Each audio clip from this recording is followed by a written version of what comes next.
Welcome everyone. My name is Jimena, for those who don't know me.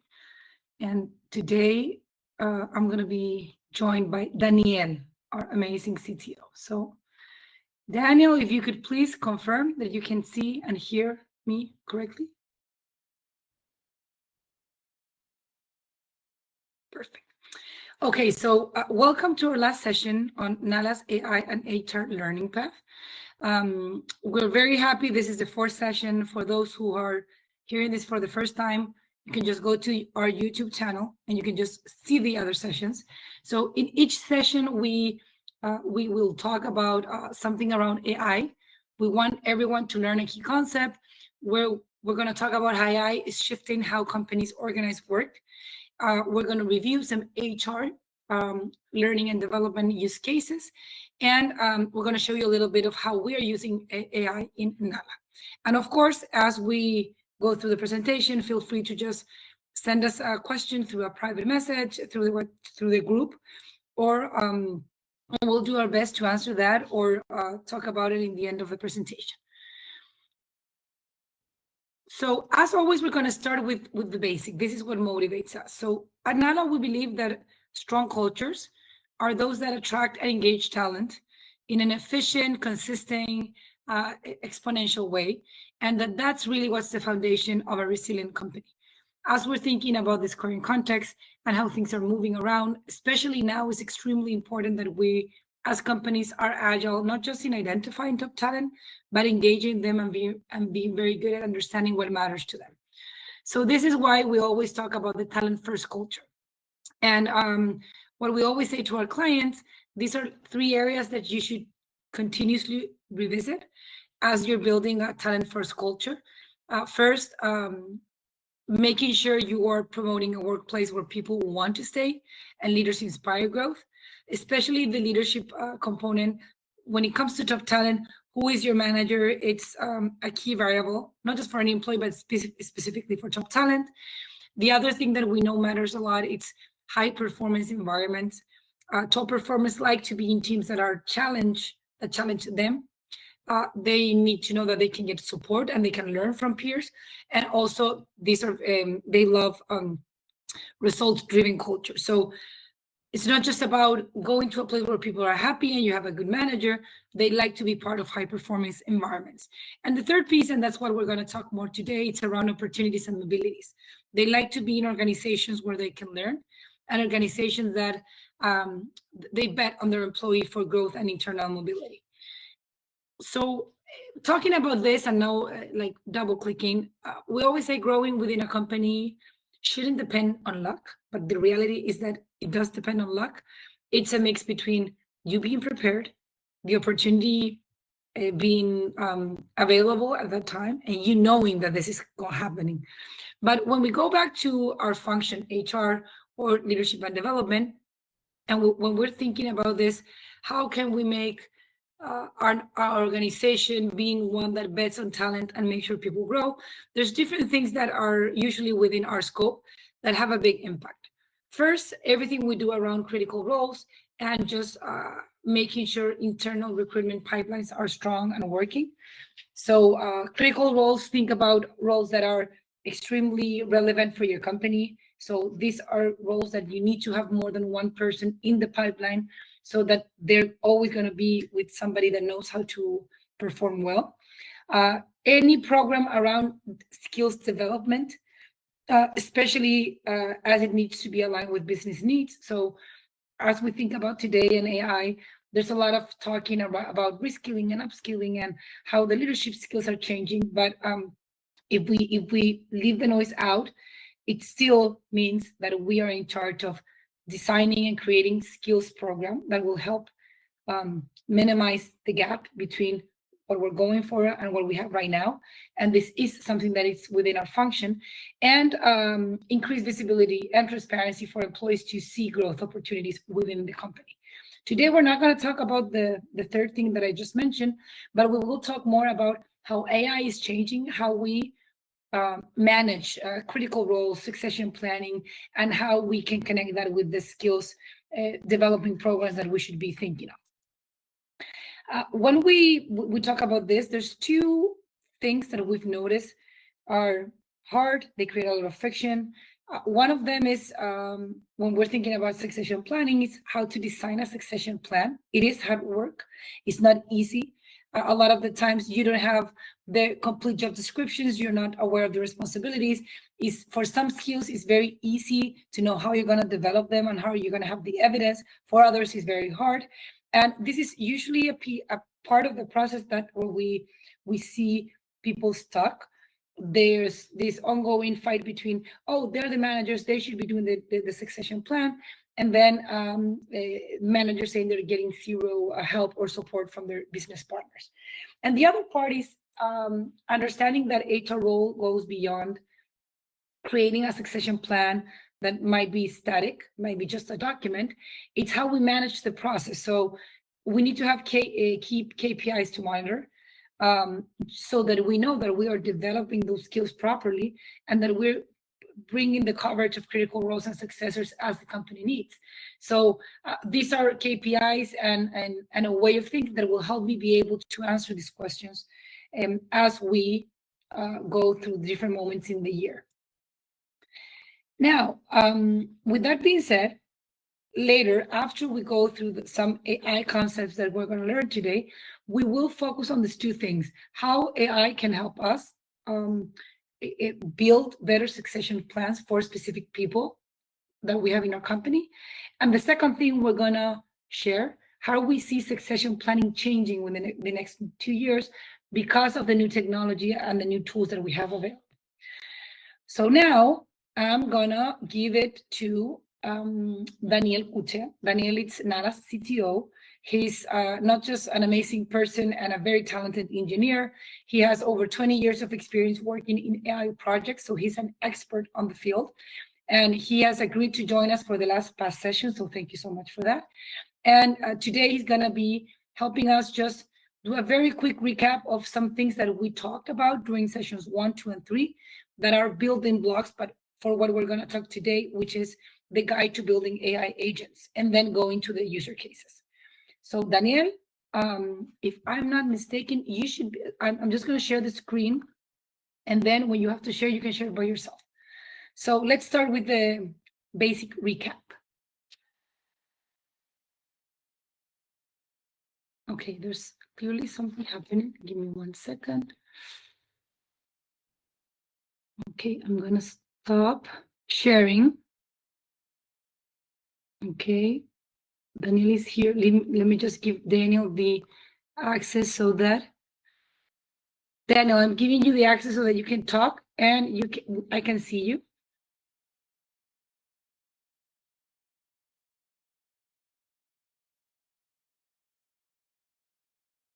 You're mute. There we go. Okay. Yeah, I love this before when you shared your screen for some reason. Can you share the screen back again? Yes, I'm going to share it back in, and then I'm going to give you another way so that you can share. Okay, so let's start with this. Let's go back to the basics so that then people can grasp the most of it about the amazing tutorial that you built for today. Yes, as I'm sure maybe you've seen before in our presentations, we've defined these 4 layers of working with artificial intelligence. The first one on the left, the foundation model, the model that we use, that's the engine.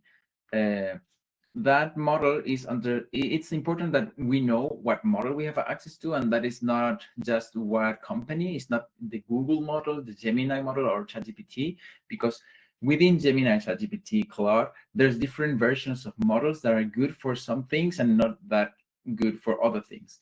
So that's the first thing we need to define properly and understand. The second layer is the knowledge that we connect to this engine. That's the hourglass. No, the spyglass.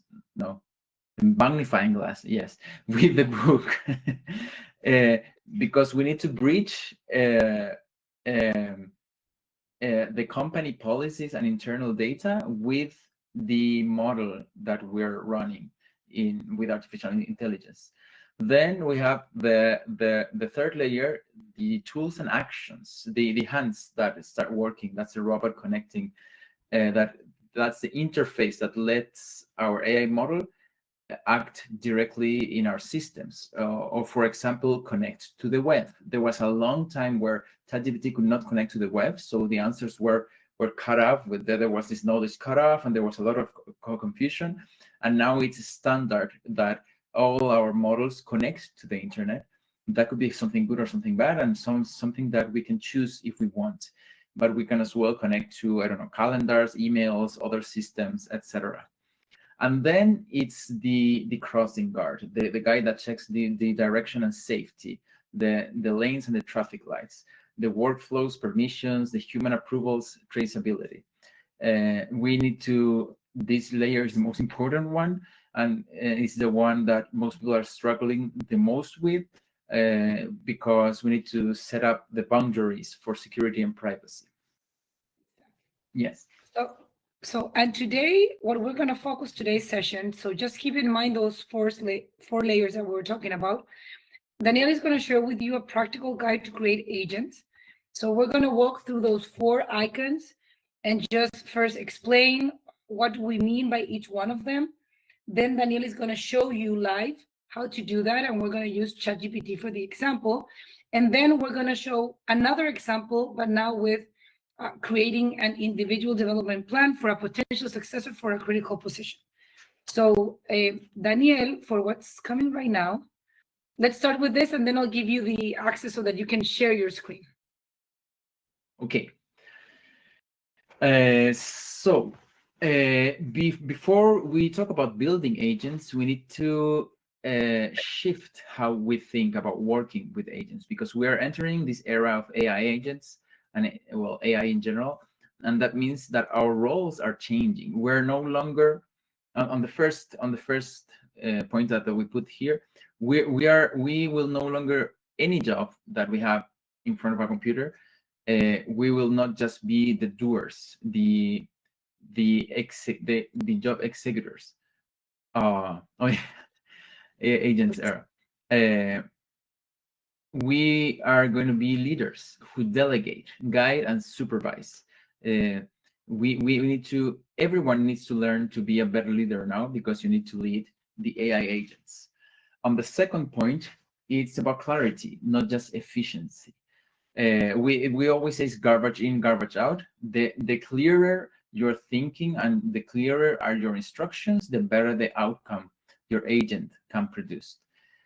We're used to, I don't know if you have that experience, that you always have something who you always click with immediately, you don't need to give much instructions, and they immediately understand what you need. Well, we can achieve that with an agent, but we need to train and give feedback and move towards that relationship, so to speak. In the third point, we need to understand this the iterative process of working with AI.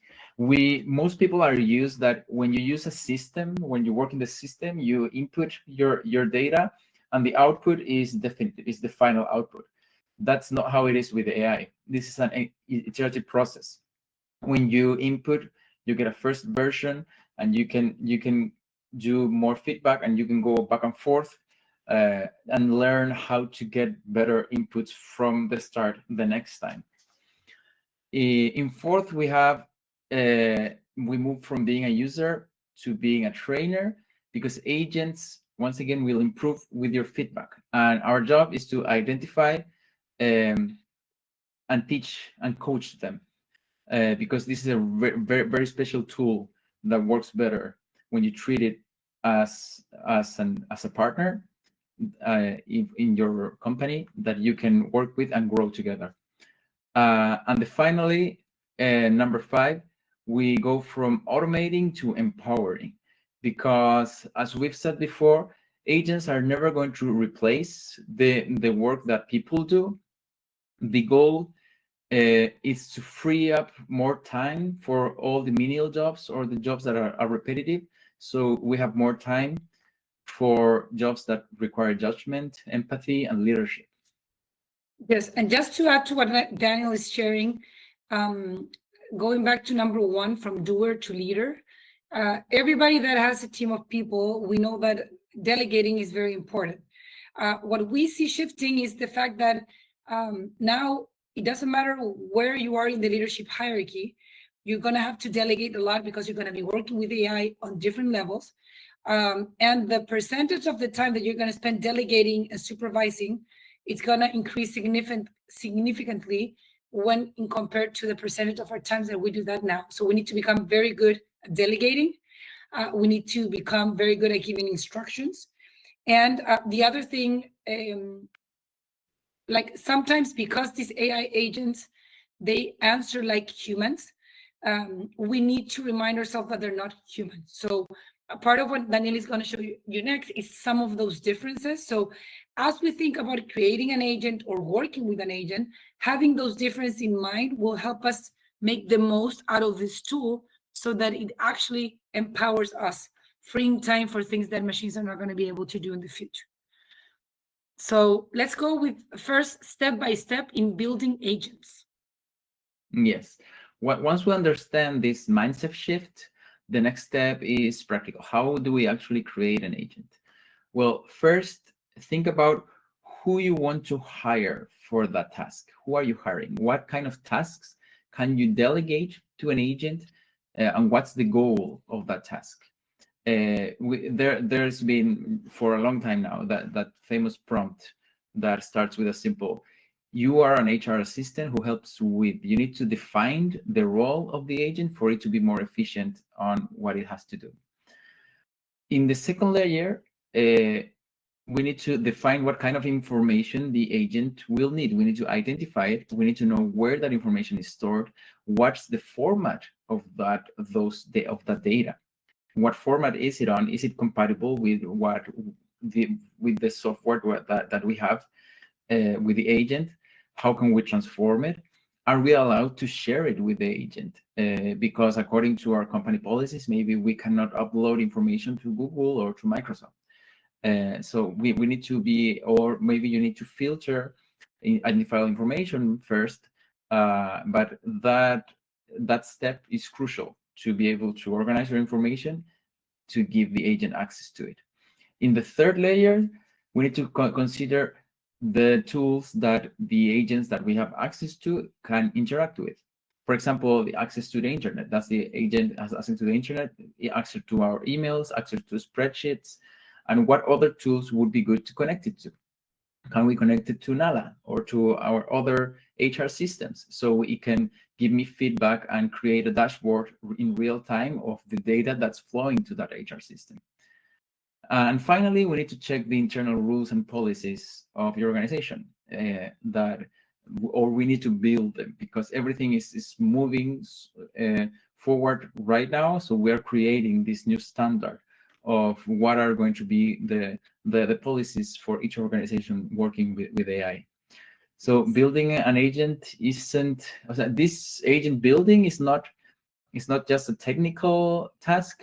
This is a design exercise. You need to define all these concepts before moving forward first.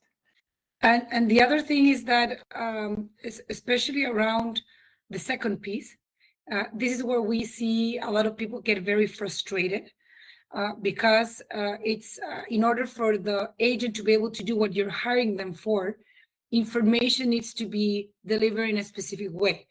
Most of the companies, the data or the information is there. It's not just properly organized in the way that the agent will get it or that it will be more effective. What we would like to encourage you is don't be afraid of the process of building the agent. Don't be afraid of organizing this. The good thing about agents is that the first part is more complex, but then as you start working with them, the productivity is exponentially. But you need to understand that at first there's going to be an investment in time. So if it's taking you a bit longer, remember, like Daniel was saying, this is not a process that is in 1 second and everything's going to be done. This is a design process. And again, thinking about AI, the more time that you dedicate to making sure that what's going in is not garbage or is in a way that the system is going to understand it, the better the outcome. And that's how you're going to end up freeing time for yourself. So one thing is building agents. Now, Daniel, I would like to your insights on working with agents, because the design piece is just the beginning of it. Yes, yes. Once the agent is created, that's where the real work begins, actually.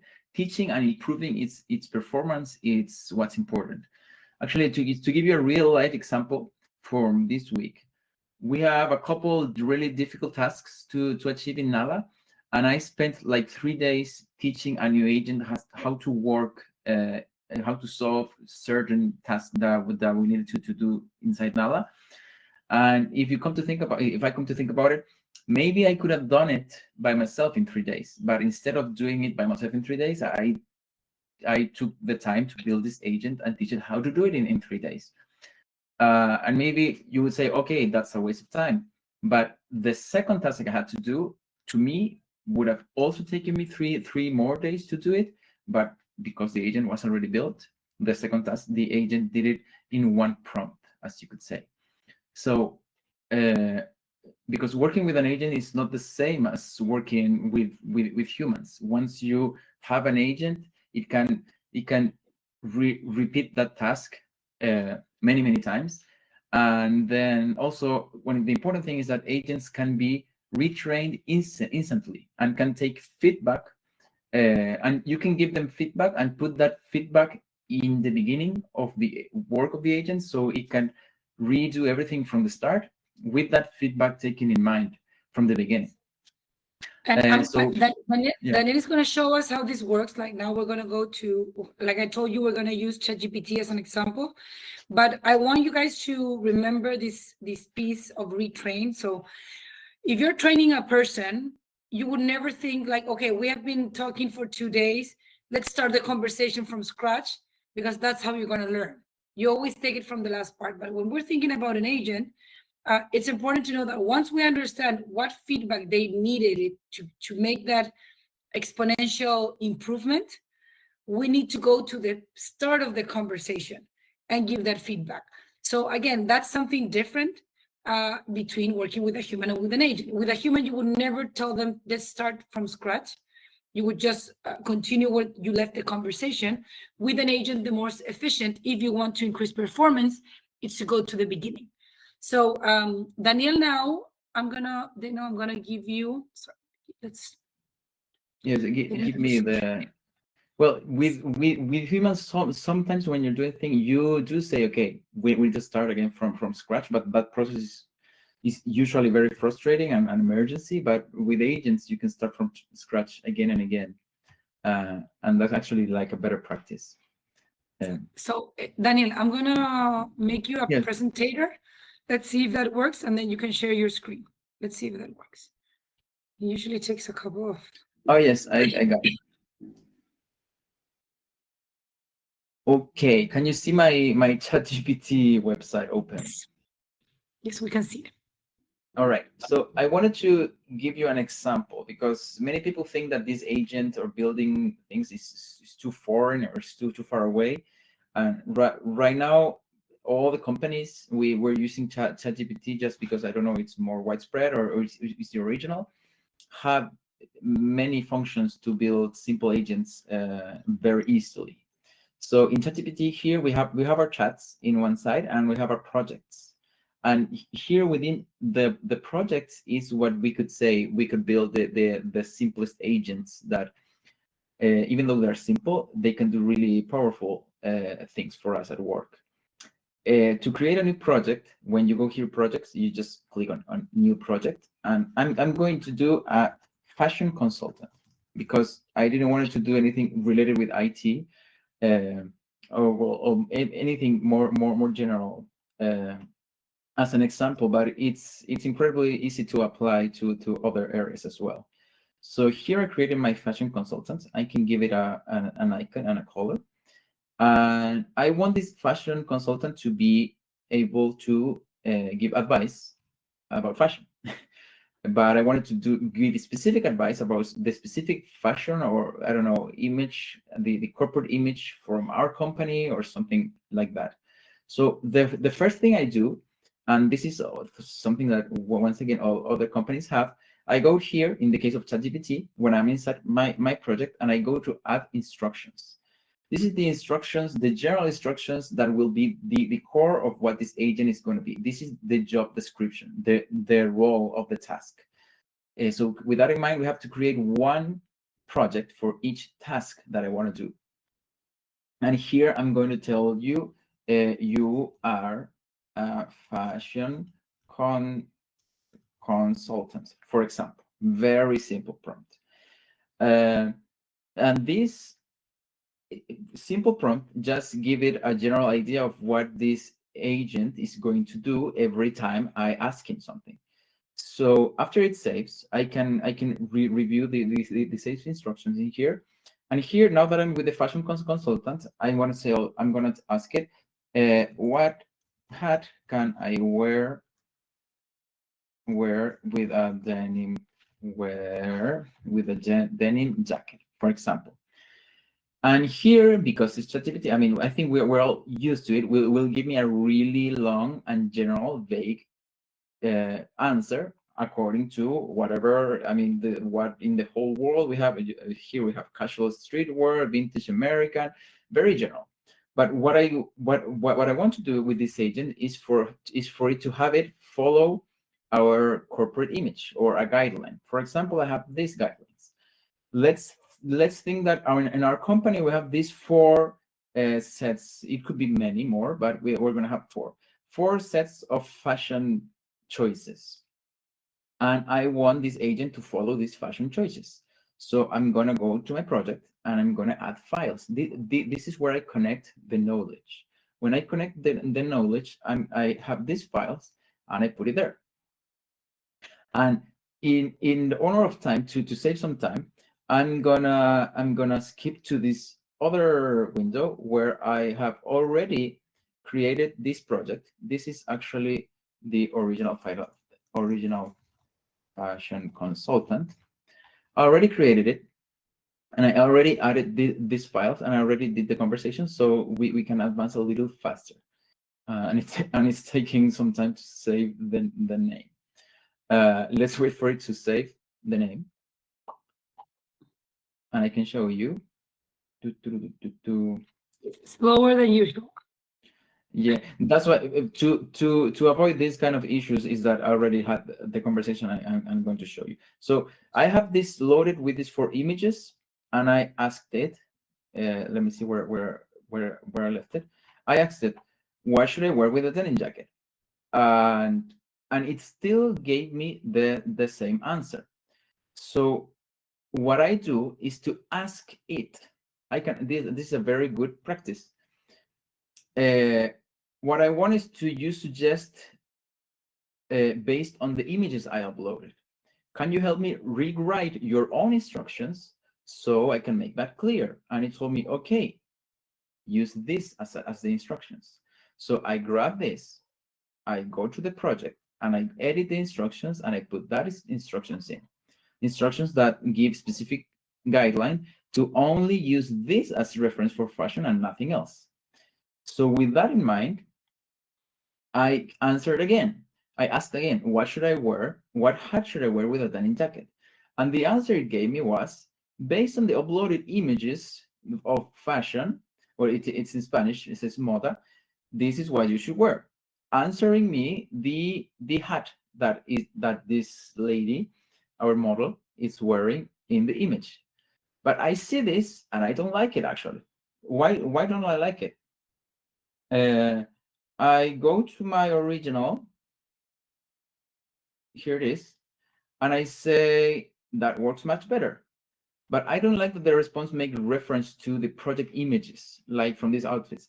I wanted to just suggest the fashion, like it's like what it is, but without saying that it's taking information from there. And it told me, okay, that's an absolutely important distinction. This is the final polish, and this is the last information, the new instructions it gave me. So I come here once again, I click on edit instructions, and this is the actual instruction that it has currently. And with that instructions, I come here and I ask it, what should I wear with a denim jacket? You know, it says Perium denim jacket with the hat that is wearing that lady in the photo. But then again, I was telling you, oh, this is what I want to show you over here, is that you need to be able to know what model you are using and what they are good or bad for. Because after that, I ask, what should I wear with a hat with feathers? And if I show you this is the image of where our model is wearing a hat with feathers. And it told me, está la feather, and it gave me another answer. Why? Because the model I was using is the normal ChatGPT 5 that just went through really quickly all the images and didn't really pick up the fashion that I wanted to do it.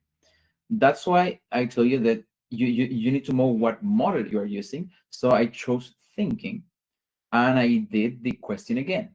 And after choosing the model that thinks, this is the model that reviews thoroughly the information that it has available before giving you an answer.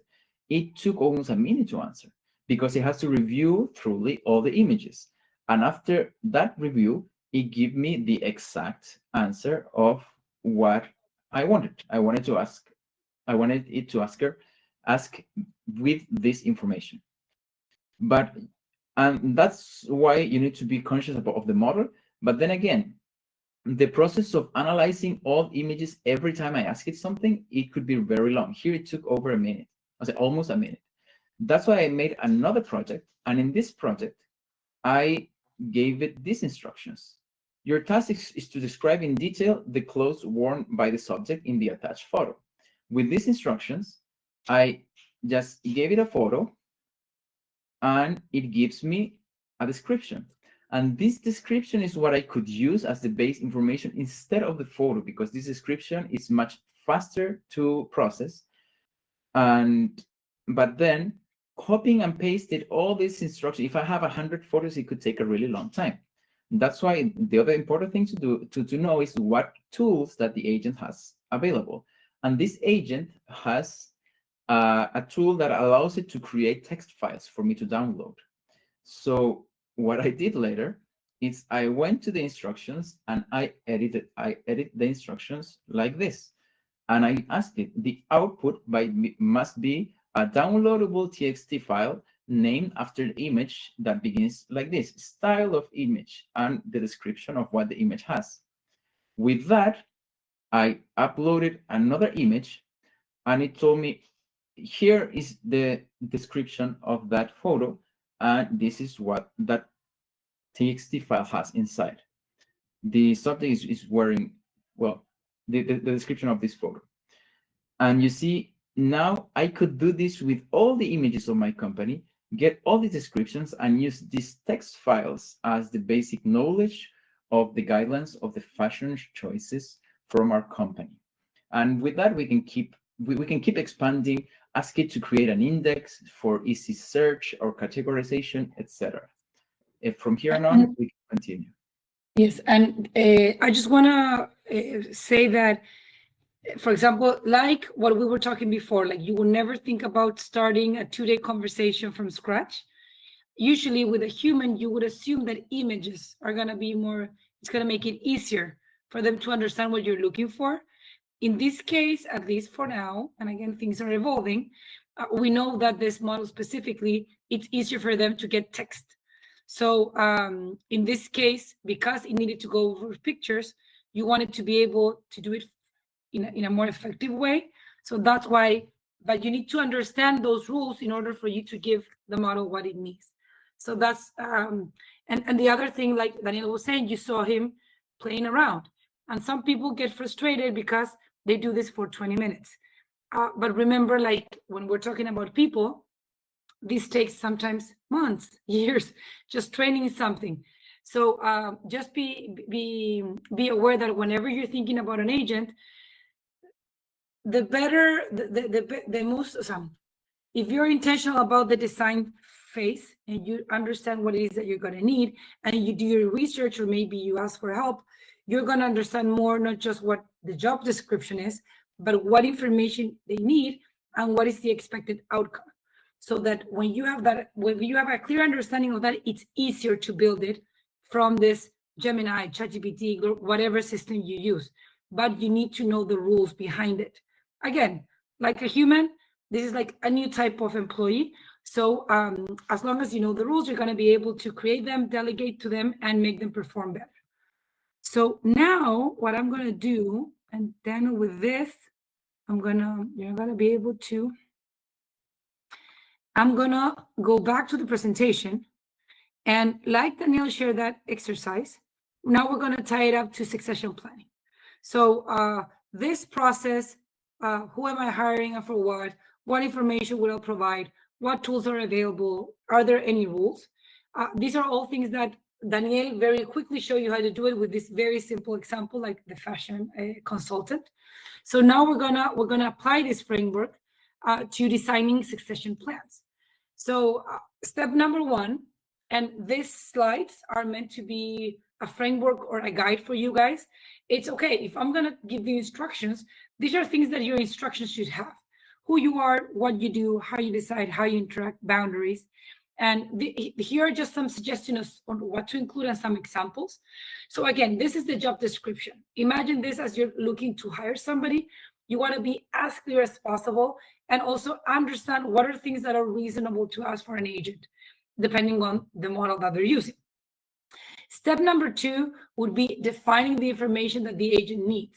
So in this case, thinking about an agent that's going to design a development plan for a specific person for a role, I will need to maybe give some information about the role description, the one that I'm preparing you to go, responsibilities, key skills, experience, the current possession of the person. What does that position entitled today? Information about that individual profile, performance, feedback, trajectory, motivation, risk, anything that you can have around that person. So that would be like things that we need to have organized so that we can give it to the agent. Then, okay, where is the data? So, okay, I know all of these things that I have. Where are they? Are they in a system? Are they in a file? Are they in a document? Are they online or not? So the more structured the data, the better the agent will perform. So this is a painful moment within the design process, but it's very much needed. And this is part of where a lot of people get stuck. And then, can I share this data? So you need to first validate privacy, governance, and authorizations within your company. Technical success depends on data quality, like Daniel was saying, garbage in, garbage out. And also, there's a lot of conversation right now about ethical use. So you need to be mindful that it's not just about the data you're providing. Where is the data? How are you going to get it validated if you can share it, and also be very clear about what you want out from the agent. The third step is what systems or tools should the agent interact with. So if I'm hiring this person, I already know what information I need them to learn about. So let's imagine the ideal scenario. So in this case, I would like it to interact with my HRIS. I would like it to have access to evaluation that we have in performance management. I would like for it to update plans in the learning management system we have. I would like it to be able to send notifications, maybe via Teams, Slack, or mail, just as a reminder, as we want to make sure this plan it's moving forward. And maybe we also want to have some dashboards, either in a system like Nala or in a Power BI, that's just going to give me the KPIs around this process updated. Then assess the current reality. So what about these ideal scenarios? Are there integrations that already exist, or maybe are just one click from happening? Or are there some things that I would like to do that they might require configuration or IT support? And then define your connection map. You know the tools or the places, what it is that you want the agent to be able to do with those tools, and then what's the status, the current status. Again, this is all part of the design process. And last but not least, what policies exist in my organization for working with AI? You need to be able to review existing policies. And again, this is tricky right now because a lot of the companies don't have them yet. You need to be very smart about identifying gaps or gray areas. So understanding the difference between things you could do with the tool that is being provided with your company and things you can do with tools that are outside of your company's scope.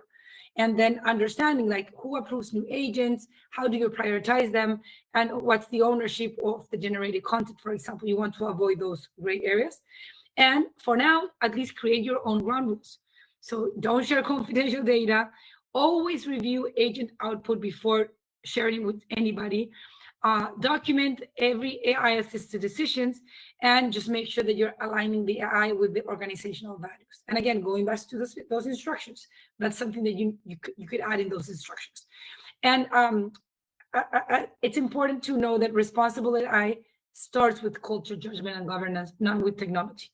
And as you can see, Daniel just showed you the step-by-step is pretty easy, but making sure it's gonna add real value, that's the tricky part. And that's where you need to really know what's important and how you're gonna do it, and just make it a priority. So last but not least, let me just check one minor detail. We just showed you, Daniel showed you how to build an AI agent very quickly. You can go back to the video. I share some slides that you can use if you want to build an agent like the fashion consultant, but this time it's going to be somebody that's going to help you design succession plan for specific people within your company. And now we're going to go to another case, because as we think about this process, it's going to bring new ways of companies addressing how we have done succession planning in the past. So let me just take it a few steps back. When we started Nala, we started with one of these boxes. And then all of a sudden, Nala became this software where companies can do multiple things. So Nala has become very good at being the place where you're not just running several processes at the same time, you're getting access to real-time data, not just on processes, but the system is already doing the crossing and the checking, and it's being very good at showing it in a way that helps making decisions. So today, Nala is a system that can help you run, analyze, report, monitor a lot of different processes while helping you guide, advise, and alert different stakeholders within the company. So Nala knows if you're an employee and what type of employee, if you're in leadership, if you're in HR, if you're C-level. And depending on the information or your access, it's taking now a new step into not just running process and being a very good people and talent analytics tool. It's now becoming a mentor, a guide, a system that can at scale guide and help people make better decisions. And we do know, and as we think about the future of Nala, there's going to be more boxes. So we want to make sure that we're building a very powerful tool that will become the best performance and talent management partner for companies that want to build culture-first cultures.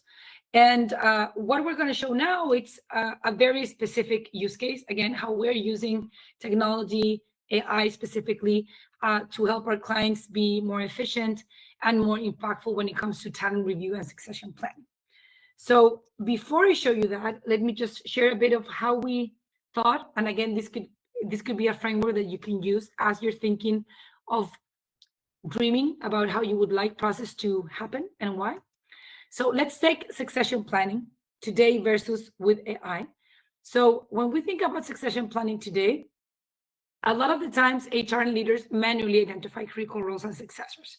And this usually happens at a very small scale because there's a lot of work and there's a lot of time. There's a lot of manual data collection and fragmented processes. The heavy lifting for sure comes before these sessions, and even just keeping these huge files updated. There's usually static reports, sometimes annual review. I've heard even companies that do this every 3 years. And there's very limited time to design personal plans. Also, designing plans is very hard, like we were talking in the beginning.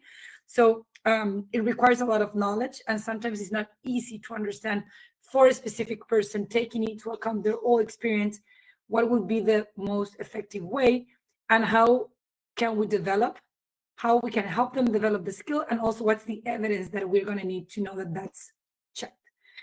When we thought about this process with Nala and with AI, what we want to make sure is that Nala makes sure that humans still lead the final decisions, but they can use AI for as insights as input. AI agents are able to upload live succession reports and predict risk. So this is not something that's done through manual collection. So if you're going into a session, information is updated. You're getting real-time dashboards on a strategic KPI. So instead of just focusing on documenting and updating files, your focus is on acting and making sure those agreements are being done. And AI is able to suggest tailored development actions and identifying people and roles that could be in the best interest of the company's future. So when we thought about this, we started working on the talent review and succession planning module at NALA. And last session, we showed a bit about how the talent review section of NALA works. Today, I'm very quickly just going to share you a glimpse of how the succession planning works in NALA. So this is NALA. And what you're seeing here, this is the profile of an employee. We're here under Linda's access. She's an administrator of the platform, so that's why she can see everything from any employee. And I would like to say, like, if you go to the talent and succession, this is what we reviewed last time. We review how in NALA you can basically create your 9-box, you can run at-scale calibration sessions, making information and updating attrition risk, suggesting people to be successors, identifying impact of loss, and a lot of things around people. But the other cool thing that you can do in NALA right now is also work it from the other perspective, not the people one, but the positions one. So it used to be that, especially Mafe, she's not here with us today, but she was a big detractor of job descriptors. So she many times had been involved in these huge projects, very time consuming. But it used to be that you would spend a lot of time with the job descriptions, but there was very little actionable things that happened after that with those job descriptions. That changes completely now that we're working with agents and systems like NALA, because when you have the ability to have the job descriptions in one place, and the system can take that as an input, and you're able to have the skills directory, and you're able to tell the system exactly what's the skill, what's the level, what are the behaviors, you can not only run assessments and ask people for feedback according to what you're preparing for, you can also give people a lot of visibility of maybe the position they would like to be in the future or the skills they need to work on. So when we think of this, and I'm just going to go here to one of our examples. I'm going to go to the profile of Bruno. He's like our user case here in NALA demo. So you can see here, Bruno is somebody that you would like to grow within your company. He has a lot of acknowledgement. He's being considered as a potential successor for 2 different positions. And when I go to the action plans here, NALA, because it has the information, it's going to allow me not just to create an actionable item that will be part of this development plan, it allows me also to decide for what role, and it's going to share some of the skills that we should have in mind as we're thinking about Bruno specifically next step when it comes to this position. What are we doing next in NALA? We're taking it one step further. So it's not just that in NALA is going to be able to understand the positions and the people and suggest matching successors with critical roles. It's also going to help you understand better maybe what's the first version of an action plan that could be part of that succession plan, so that it's already tied in with the skills you know that person needs to develop within the specific framework. So as you can see, things that were usually just meant for a small group of people, or things that we would have to be very careful in terms of how much time and people we would have to put in those processes, because of AI becoming such a powerful and tool that anybody can use. And because of those tools, systems like NALA right now are able to offer your companies platforms where everything that you have built in terms of framework description, it's something that you can give the model. Like as we were talking about the information, you're going to give the model that you want them to train to.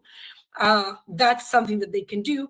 And because AI has the ability to go into different systems and just get the information, the AI with the right instructions, they're going to be able to suggest. And maybe at first they're going to start with suggesting just some action plans that you can include within that succession plan. That's going to be a starting point. Maybe that's going to release some of the friction of just getting started. But then it's not only that.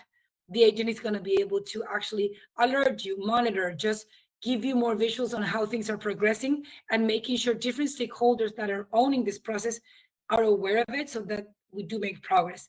And we move from a process that was once a year to something that's ongoing. And maybe from time to time, we just review how we're doing and what are some things that we need to adjust. So we're coming to the end of our webinar, and I hope you enjoyed this. It's been amazing sharing with you this last weeks throughout these 4 sessions. For people that just came in at last, I would highly encourage you, go back, review the sessions. If you're feeling a little lost, I promise you we made these sessions in a way that they built on one another. And I'm sure that if you're in the HR function or working with the L&D team, or you're just somebody that's very involved into succession planning and talent reviews, these 4 sessions are going to give you not just a good base into understanding AI and how we can use it to our advantage, but it's also going to give you some ideas of use cases that you can present within your company so that you can lead those initiatives as you're taking your team and your area to the next level. If you want to talk with us, please visit www.nalarocks.com. We can schedule a call. We're always happy to hear how companies are facing these challenges. We're happy to share some of our knowledge.